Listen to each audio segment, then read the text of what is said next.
Redmi Note 73လေးပေါ့နော်ဒါက RAM 8256လေးပြမယ်နော်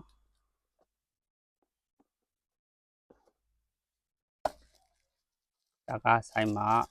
တော့စမ်းဟိုဖောက်လာဆိုတော့နော်မှတ်တာလေးဘယ်လောက်မိုက်ကောင်းလေးနော်ဒါ256လေးသူ့ရဲ့ screen လေးရတယ်တော့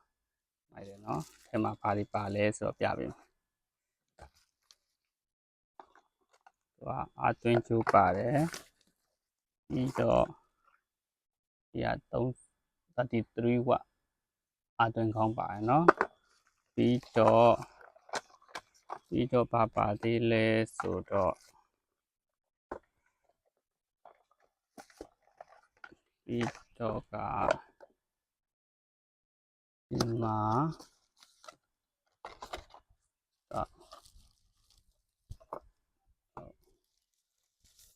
တာပါလေးတစ်ခုပါတယ်နော်